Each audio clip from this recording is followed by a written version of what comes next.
మరాఠీలో ban అయిన most controversial 18+ movie explanation ని ఈ వీడియోలో చూద్దాం. మరిక లేట్ చేయకుండా కథలోకి వెళ్దాం.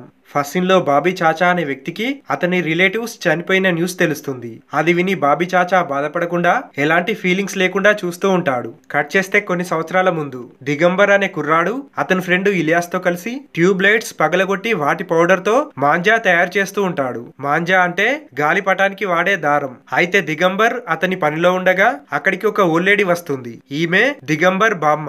నిజానికి ఈ ఓల్డ్ లేడీ దిగంబర్ కి మాత్రమే కనిపిస్తుంది. ఎందుకంటే ఈమె చనిపోయి ఎన్నో సంవత్సరాలు అవుతుంది. దిగంబర్ తాతయ్య మంత్రాలతో భూతాల్ని తరిమికొట్టే పని చేసేవాడు. అందువల్లే తాతతో పాటు దిగంబర్ కి కూడా ఆత్మలు కనిపిస్తూ ఉంటాయి. ఇక ప్రజెంట్ లో దిగంబర్ అండ్ ఇలియాస్లు గుప్తా అనే బ్రోకర్ ని కత్తితో పొడుస్తారు. ఈ గుప్తా డబ్బులు తీసుకుని కిరాయి ఇళ్లను ఓనర్స్ కి తెలియకుండా వేరే వాళ్ళ పేరుపై రిజిస్ట్రేషన్ చేయించే క్రైమ్ చేస్తుంటాడు. లా ప్రకారం ఎవరైనా 10 సంవత్సరాల కంటే ఎక్కువగా రెంట్ ఉంటే ఆ ఇల్లు రెంట్ ఉన్న వాళ్ళకే చెందుతుంది.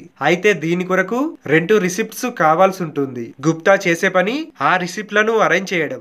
ఇక రక్తపు మడుగులో ఉన్న గుప్తాతో దిగంబర్ తన బాబాయిని ఇక్కడికి పిలిపించమని ఆర్డర్ చేస్తాడు. వెంటనే గుప్తా దిగంబర్ బాబాయ్ అయిన సియాకి కాల్ చేస్తే రెంట్ రిసిప్ట్స్ రెడీ అయ్యాయి అనుకుని సియా అతని వైఫ్ సుప్రియాని తీసుకుని గుప్తా ఇంటికి వచ్చేస్తాడు. కానీ అక్కడ గుప్తా డెడ్ బాడీ చూసి షాక్ అయిపోతాడు. అయితే వెనకాలే ఉన్న దిగంబర్ కత్తి చూపించి వాళ్ళను కట్టేసి న్యూడ్ గా చూడాలని ఒంటి మీది బట్టల్ని విప్పేయమంటాడు. తమ ప్రాణాలు కాపాడుకోవడానికి వేరే ఆప్షన్ లేక సియా అండ్ సుప్రియాలు బట్టలు విప్పేస్తారు. తర్వాత దిగంబర్ ఆ ఇద్దరి ప్రైవేట్ పార్ట్స్ ని కట్ చేసి దారుణంగా గొంతు కోసి చంపేస్తాడు. కట్ చేస్తే పాస్ట్ లో దిగంబర్ అతని బామ్మతో ఉంటూ అందరూ పిల్లల్లాగే అల్లరి చేస్తూ సాధారణ లైఫ్ గడుపుతూ ఉండేవాడు. వీళ్ళింట్లో బామ్మ అండ్ దిగంబర్ తో పాటు సియా అండ్ అతని భార్య సుప్రియాలు కూడా ఉన్నారు. సియా దిగంబర్ కి బాబాయ్. ఇక వీళ్ళుంటున్న ఏరియాలో సిటీ రీడెవలప్మెంట్ కి సంబంధించిన స్కీమ్ ఒకటి నడుస్తూ ఉంటుంది. ఇక్కడున్న వాళ్ళు ఇళ్ళని అమ్మేస్తే వాటిని పడగొట్టి పెద్ద టవర్ నిర్మిస్తారని, అందులో ఇల్లిచ్చిన వాళ్ళకి ఫ్లాట్లు ఇస్తారనే డిస్కషన్ జరుగుతూ ఉంటే దిగంబర్ బామ్మకి తన ఇల్లు అమ్మేయడం నచ్చదు. అపార్ట్మెంట్ లైఫ్ చాలా ఎక్స్పెన్సివ్ గా ఉంటుందని, తన ఇంటిని అమ్మేయడానికి రెడీగా లేనని చాలా స్ట్రాంగ్ గా చెప్పేస్తుంది. అది విన్న సుప్రియాకి బామ్మ మాటలు నచ్చవు. అసలు ఈ స్కీమ్ గురించి నీకు సరిగా తెలియదని సుప్రియ అంటే బామ్మ ఆమెపై అరుస్తూ దిగంబర్ పెద్దయ్యే వరకే మీరు ఇక్కడ ఉంటారని, ఈ ఇల్లు తనదని, దిగంబర్ పెరిగాక అతనికే ఇచ్చేస్తానని, అప్పుడు మీరెక్కడికి వెళ్లాలో ఆలోచించుకోమని వార్నింగ్ ఇస్తుంది. ఈ విషయం ఎప్పుడో అర్థమైన సియా సుప్రియాలు బ్రోకర్ గుప్తాకి 2 లక్షలిచ్చి బామ్మ ఇంటి రెంట్ రిసిప్ట్లను తమ పేరుపై వచ్చేలా సెట్ చేయమని డీల్ కుదుర్చుకున్నారు. అయితే కొన్ని రోజుల తర్వాత ఈ విషయం బామ్మకు తెలిసి ఈ ఇద్దరిని ఇంట్లో నుంచి పంపించే ప్రయత్నం చేస్తే గత సంవత్సరం నుండి సియా ఈ ఇంటికి సంబంధించి చాలా ఖర్చు చేశాడని, అది తిరిగిస్తేనే ఇంట్లో నుంచి వెళ్లిపోతామని సుప్రియ బామ్మకి వార్నింగ్ ఇస్తుంది. దాంతో బామ్మ తనకు తెలిసిన ఆ ఏరియా పొలిటీషియన్ అయిన దావ్లే దగ్గరికి వెళ్లి విషయం చెప్తే దావ్లే సియాని అక్కడికి పిలిపిస్తాడు. అతనికి బామ్మ దగ్గరే వార్నింగ్ ఇవ్వకుండా సపరేట్ గా ఒక గదిలోకి తీసుకెళ్తాడు. నిజానికి సియా ప్లాన్ లో దావ్లేనే మెయిన్ పార్ట్. బ్రోకర్ గుప్తా 5 లక్షల డీల్ తో సియాకి బామ్మ ఇంటి రెంట్ రిసిప్ట్లను సెట్ చేస్తానని డీల్ చేశాడు. ఇక వీళ్ళందరూ ప్లాన్ చేసుకుని బామ్మ దగ్గరకు వచ్చి సియాతో క్షమాపణ చెప్పిస్తారు. విషయం తెలియని బామ్మ సియా మారాడనుకుని క్షమించేస్తుంది. ఇటు ఏరియా రీడెవలప్మెంట్ న్యూస్ తెలిసిన దిగంబర్ బాబాయ్ అందులో తనకు కూడా వాటా కావాలని డిమాండ్ చేస్తాడు. బామ్మ కుదరదంటే కోర్టుకెళ్తానని వార్నింగ్ ఇస్తాడు.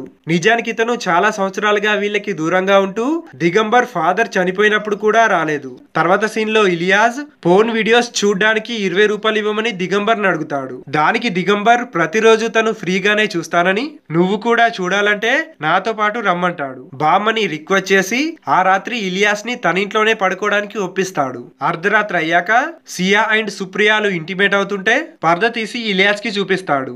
అయితే సుప్రియ అది గమనిస్తుంది. వెంటనే సియాకి చెప్పి వాళ్ళని కొట్టి బయట పడుకునేలా చేస్తుంది. ఇక తర్వాత రోజు బామ్మ దిగంబర్ ఫాదర్ కి సంబంధించిన ఆయుధాలన్నింటినీ అమ్మేయమని చెప్తుంది. అయితే దిగంబర్ వాటిలో నుండి ఒక బటన్ నైఫ్ ని తీసి తనతోనే ఉంచుకుంటాడు. తన ఫాదర్ లా పెద్ద రౌడీ అవుతానని, మొదటి మర్డర్ ని దీంతోనే చేస్తానంటాడు. ఎవరో నమ్మక ద్రోహం చేయడం వల్లే తన ఫాదర్ చనిపోయాడని, అప్పుడే తన మదర్ కూడా ఎక్కడికో పారిపోయిందని చెప్తాడు.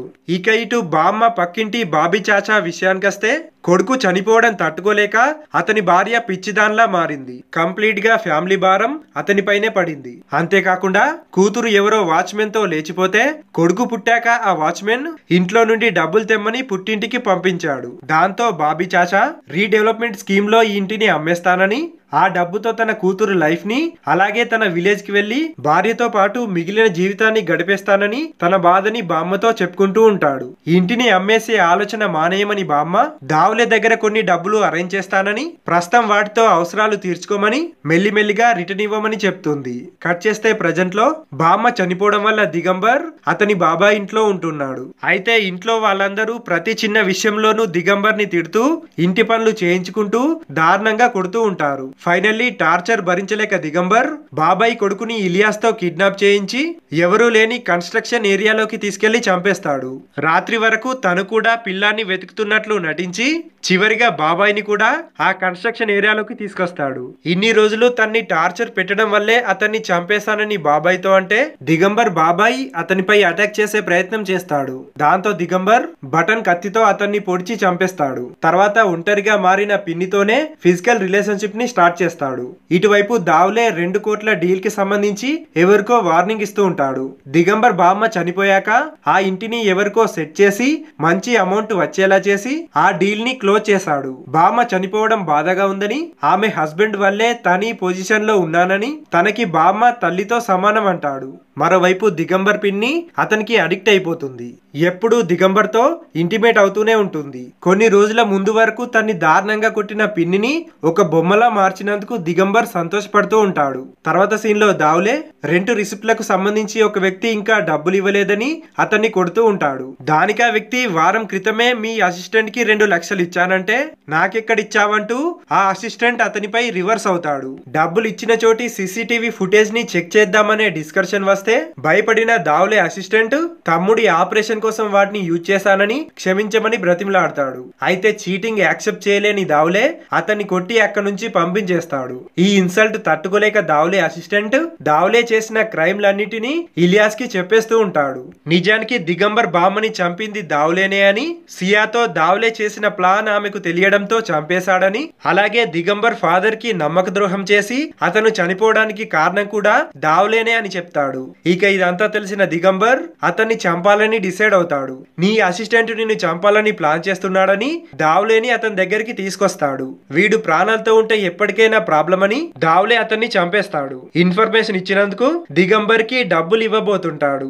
అప్పుడు దిగంబర్ తనకు కావాల్సింది ఈ డబ్బులు కాదని తన ఫాదర్ గురించి ఇన్ఫర్మేషన్ ఇచ్చి అతని చావుకి కారణమైన ఆ 5 లక్షలే కావాలంటాడు. విషయమేంటో దావ్లేకి అర్థమయ్యేలోపే ఇలియాస్ తో కలిసి అతన్ని పొడిచి పొడిచి చంపేస్తాడు. ఇటువైపు బాబీ చాచా ఇంటిని అమ్మేసి మిగిలిన లైఫ్ ని విలేజ్ లో గడపడానికి ప్లాన్ చేసుకుంటూ ఉంటాడు. అయితే వాళ్ళతో వెళ్లేందుకు దిగంబర్ కూడా రెడీ అవుతాడు. పిన్ని వద్దంటున్నా ఎంత బ్రతిమిలాడినా వినకుండా ఇలియాస్ ని కూడా తీసుకుని బాబీ చాచా విలేజ్ కి చేరుకుంటాడు. ఇక ఒక రోజు నైట్ బాబీ చాచా దిగంబర్ తో నీ ఫ్యామిలీకి ఏదో శాపం ఉందని, అందువల్లే అందరూ చనిపోయారని, ఎవరైనా మాంత్రికునితో పూజ చేయించి శాపానికి పరిహారం గురించి ఆలోచించమని చెప్తాడు. అప్పుడే దిగంబర్ తను చేసిన హత్యలన్నింటి గురించి రివీల్ చేస్తాడు. మొదట బాబీ చాచా ఆ మాటలు నమ్మకపోయినా దిగంబర్ చెప్తున్న దాన్ని చూస్తే నిజమే అని అర్థమవుతుంది. అదే రాత్రి భయమేసి మేల్కొంటే పక్కనే ఉండాల్సిన దిగంబర్ కనిపించడు. నిజానికి దిగంబర్ బాబీ చాచా కూతురుతో ఇంటిమేట్ అవుతూ ఉంటాడు. అది చూస్తూ ఇలియాస్ సెల్ఫ్ సాటిస్ఫాక్షన్ చేసుకుంటూ ఉంటాడు. ఇదంతా తట్టుకోలేకపోయిన బాబీ చాచా తినే ఫుడ్ లో పాయిజన్ కలిపి కూతురుతో పాటు ఇలియాస్ దిగంబర్లని కూడా చంపేస్తాడు. అందుకే వాళ్ళ చావు వార్త తెలిసినా కూడా ఎలాంటి బాధ లేకుండా ఉన్నాడు. జంతువుల్లా మారిన వాళ్ళను చూసి తను చేసింది తప్పు కాదనే ఆలోచనలో ఉన్నాడు.